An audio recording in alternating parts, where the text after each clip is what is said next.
Today we'll be starting our section over central angles and inscribed angles. So a couple of things that we have up at the top of your guys' notes. Central angle is just going to be an angle that's in the center of the circle. Something that we talked about in the previous section. Central angles, chords, and arcs are all equal in congruent circles.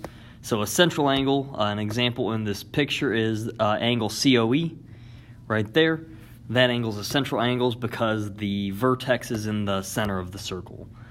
We'll have two different types of arcs. We'll have a minor arc and a major arc.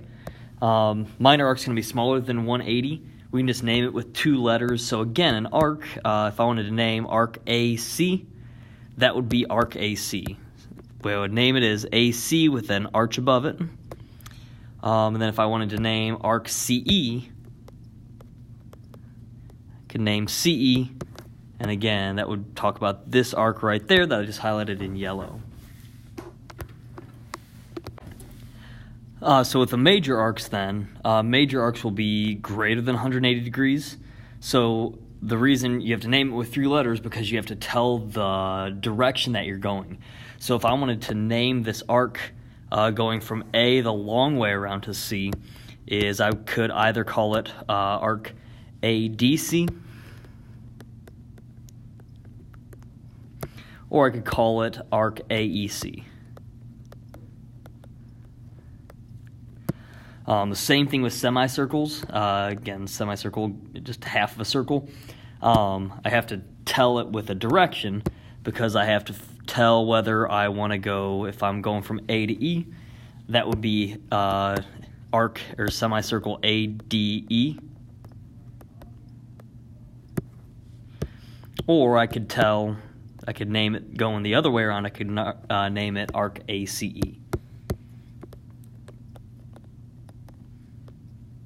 Like that. So just major arcs and semicircles have to use three letters to indicate the direction. Arc measure. The arc is always equal to the central angle. That's something that we're going to work on today. Then the last one is arc addition postulate. That just says that the arcs that are next to each other can be added together. Same as angle addition postulate and segment addition postulate. Just when two arcs run into each other, you can add them up to equal the entire thing. And so going through these will just be kind of some basic problems, and then the next section will work on some tougher problems. So an inscribed angle is going to be two chords that form an angle. An inscribed angle is going to have a vertex on the outside of the circle. What we talked about before was central angle will have a vertex in the center of the circle, so we need to know the difference between those two. The intercepted arc is going to be the arc that's made from the inscribed angle. So with this angle ACB right here, the intercepted arc is going to be the arc that's in between the angle that I just drew here. So again, if you kind of imagine it like the angle's eating the arc, it's going to be the arc that's in between the angle that's made. And so what happens here is the angle, the inscribed angles is always half of the arc. And so the way that I think is easiest to remember is that the angle is always smaller than the arc, or the arc's always bigger than the angle. And so what you want to do is, to figure out what the arc is equal to, you can do 2 times the angle, and that'll equal the arc. Or you can do half of the arc, and that'll give you the angle. And again, those are just inscribed angles, which are angles that the vertex is on the outside of the circle. If I have a central angles are equal. So with these first two problems, that kind of illustrates that. On the left-hand side, that 73-degree angle, its vertex is on the outside of the circle, so that is an inscribed angle. And so because it's an inscribed angle, it's going to be half of the arc. So this is the intercepted arc, the arc that goes with the angle. And so the arc's 146, the angle 73. The second problem again, the vertex of the angle is in the middle of the circle, is in the center of the circle. So this is a central angle.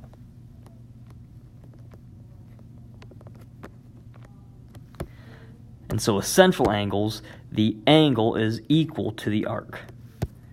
The inscribed angle, the angle is equal to half of the arc. So really, again, just figuring out whether it's inscribed or central. Inscribed is either cut it in half or double it, and then central angle means that they're equal to each other. So with these next two problems that we have, the first one, again, it's in the middle, it's a central angle, so that means that x is going to be equal to 35 degrees. Since it's a central angle, it's equal to the arc.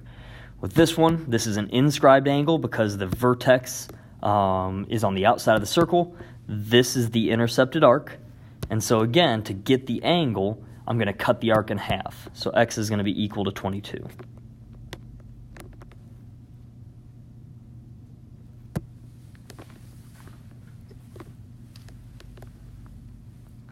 Flip it over to the back, and on the back, again, same thing. With the top left one, that's a inscribed angle because my center of the angle is on the outside of the circle. So I'm going to cut that in half. Do 78 divided by 2, and I get x to be 39.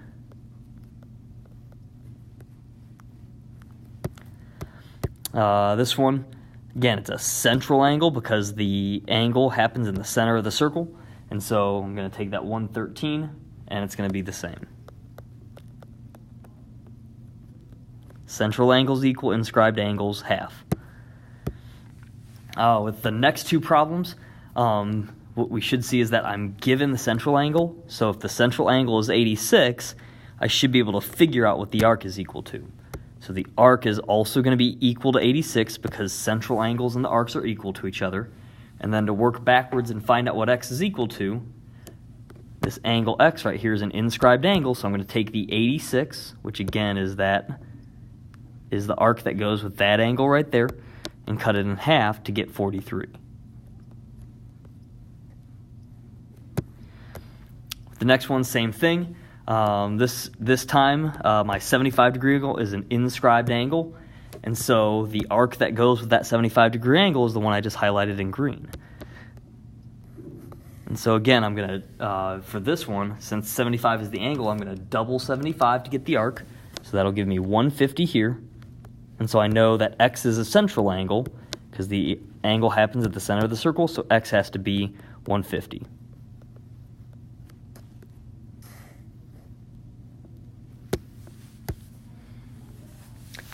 Next four problems, again, are doing the same type of thing. This is the central angle is 162, so I know the arc is 162. The angle x is an inscribed angle, so I'm going to cut it in half, and that'll give me 81.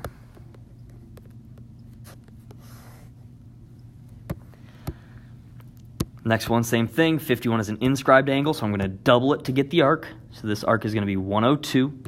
This arc right here is 102. That one means that x has to be 102 as well because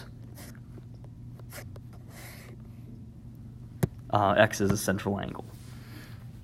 And then the last two are dealing with triangles. So just kind of, again, doing a little bit of problem solving with these. Angle A right here, talking about this angle right here, the intercepted arc that goes with angle A is going to be this 146-degree arc. And so to figure out what this angle A is, I would cut the 146 in half to get 73.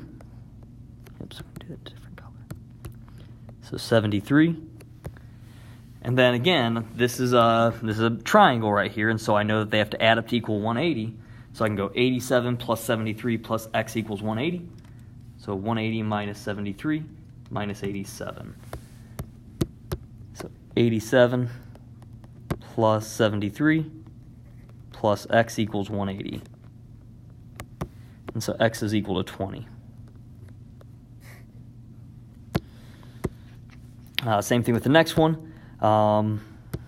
This angle H is going to go with this arc 106. And so I know that angle H is going to be 53. I want to figure out what this is, again, by using a triangle, and then I can figure out what arc X is. I should name that something else, like Y. So again, 94 plus 53 plus Y equals 180. So I do 180 minus 94 minus 53.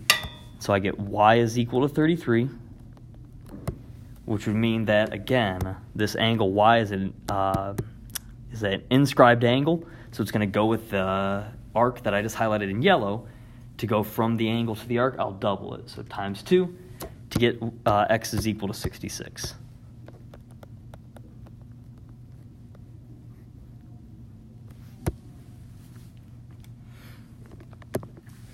And then the last one again is using a little bit of problem solving still. I've got central angles. That this angle right here is 32, which means that the arc is also 32.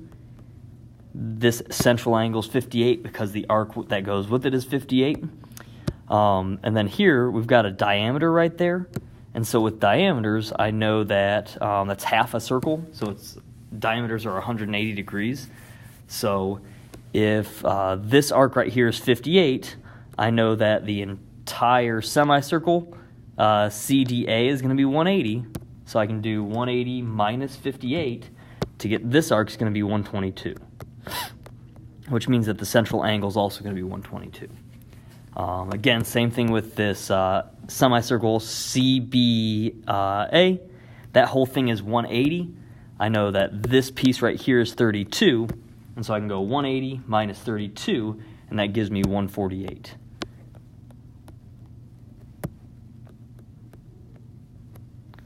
So both the central angle and the arc BA is 148, and central angle BOA is 148.